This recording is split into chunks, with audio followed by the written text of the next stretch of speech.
200 katao ang tinatayang namatay sa insidente, natabunan ng simentong madaling matuyo.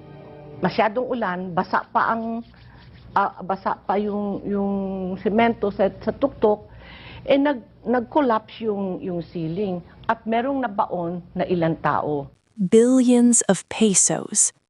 But where does it go?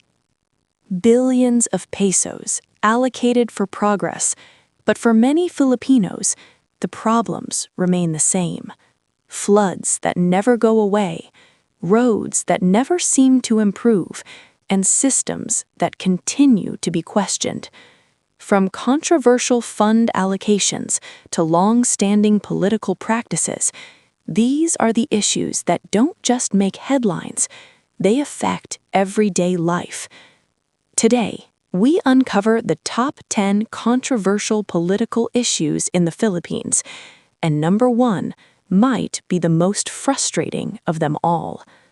Sentral ng Pilipinas acts 2 supervisors allegedly involved in falsifying the attendance records of 4 employees. The overseers received maximum administrative penalties, including formal dismissal from service, forfeiture of retirement benefits. Number 10. Flood control projects controversy. You feel neglected by the government? So much. Every year, billions are allocated for flood control, yet every rainy season, the same area go underwater. In places like Metro Manila, flooding has become a normal part of life. Critics say the issue isn't just nature, but planning, implementation, and accountability. Projects are announced, budgets are released, but results often questioned. For many Filipinos, this isn't just inconvenience, it's a cycle that never seems to end. This is one of the most infamous flood control projects in Bulacan. The government allocated $1.3 million to build a river protection structure. Despite official records stating it was completed in 2023, the material used was of such low quality that some sections are already deteriorating. A government engineer has since confessed that every single infrastructure project in this entire district was substandard because the funds were stolen. Number 9. Pork barrel system, PDAF scam. 3 sitting senators in 2014 were jailed for alleged plunder and graft. Jinggoy Estrada, Bong Revilla, and Juan Ponce Enrile were accused of receiving kickbacks from so-called pork barrel queen and businesswoman Janet Lim Napoles. The pork barrel system, once intended to fund local development, became one of the biggest scandals in Philippine history. The case involving Janet Napoles revealed a network of fake NGOs and billions allegedly diverted. Public outrage followed, leading to calls for reform and accountability. While the system has since been declared unconstitutional, many Filipinos still question, has corruption really been eliminated or just changed form? Pork barrel scam in 2013. Luis said Napoles channeled at least 10 billion pesos worth of government money to her bogus NGOs for 10 years. Number 8. Build transparency issues. Address today, well, for the Chambers of Commerce, they want Duterte to, quote, take a hard look at the Endo bill. The Build program under Rodrigo Duterte promised a golden age of infrastructure. Highways, bridges, railways, projects meant to transform the nation. But along with progress came questions, concerns about transparency, project costs, and long-term debt. Supporters say it modernized the Philippines. Critics argue not all projects were as clear as they seemed. Progress or burden? The debate continues. In utilities, as well as the Retail Trade Liberalization Act and the Foreign Investments Act. Number 7. Formally COVID-19 procurement issue. Following her admission, formally may have swindled the government. But for one congressman, the issue is not the expiration of face shields, but whether they were distributed to the frontliners. During the global crisis, COVID-19 pandemic, Every peso mattered. But the Pharmaly controversy raised serious concerns. Medical supplies allegedly overpriced. A company with limited track record awarded massive contracts. Senate hearings brought the issue into the spotlight, raising questions about urgency and oversight. At a time when lives were at stake, Filipinos demanded answers. Distribute po lahat yun, and then nagamit naman, anong lugi ng gobyerno doon? Number 6. Confidential and intelligence funds debate. To see if they properly utilized their confidential funds for 2022 and 2023.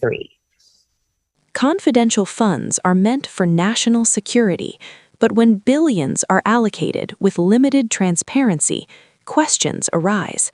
The issue gained attention involving Sara Duterte, sparking debates across the country. Supporters argue these funds are necessary. Critics ask, where does the money go?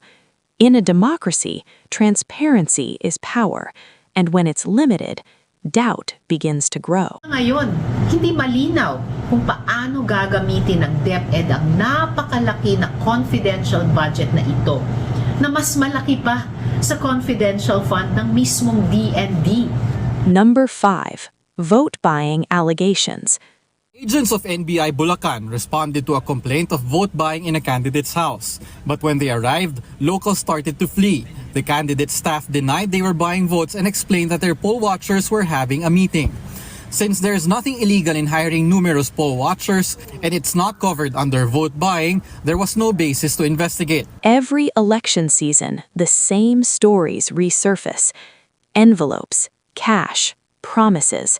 Vote buying remains one of the most persistent issues challenging the integrity of the system. Despite efforts from the Commission of Elections, enforcement remains difficult because for some voters, immediate survival outweighs long-term governance, and that makes the problem even harder to solve. The woman was caught red-handed distributing envelopes containing up to 500 pesos. Authorities seized nearly 400 envelopes, which contained a total amount of over 363,000 pesos. Number 4. Political dynasties. Almost every election, it's a battle of the same names from the same clans. Political dynasties have always been a part of Philippine politics. Power passed down like inheritance. In many parts of the Philippines, politics is a family affair. Generations holding positions across cities, provinces, and even nationally. While legal, critics argue it limits opportunities for new leaders.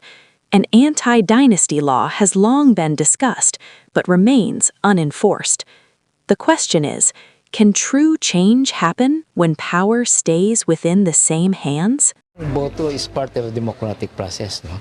Tao naman ang dumitisite. Bakit natin magbabawalan? Kung qualified naman. Number 3.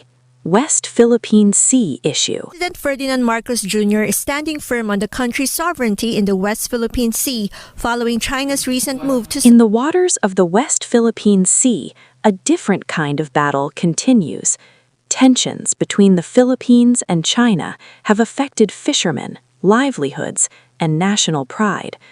Reports of harassment and restricted access to fishing grounds make this more than a political issue. It's about sovereignty, it's about identity, and for many Filipinos, it's deeply personal. Why is China claiming these islands? Because they want to get for themselves the fish, oil, and gas and other resources. It's simply that. It's a battle for natural resources. Number 2. National debt surge. Government debt payments has already breached the 1 trillion peso mark in the 10 months to October. The Philippines' national debt has reached trillions of pesos. Under Ferdinand Marcos Jr., economic recovery remains a priority. But rising debt brings long-term concerns. Future generations may carry the burden of today's decisions. Supporters say it fuels development. Critics warn of economic pressure. In the end, it's a balance between growth and responsibility. How come Filipinos should not worry about their ballooning debt? Na ballooning na rin yung principal and debt payments, and yet ballooning pa rin si total amount to be paid. Number 1. Corruption in public works projects. Isa-isang naglabas ng pahayag ang mga kongresista para iparating ang pagtutol sa akusasyon. Tinawag ni Daza na baseless and malicious ang pagkakadawit niya sa ulat ng PACC. Roads that crack too soon, bridges that raise eyebrows, and projects that don't match their cost. Corruption in public works has long been one of the most talked about issues. Agencies like the Department of Public Works and Highways have faced repeated scrutiny over the years. Allegations of overpricing, kickbacks, and substandard materials.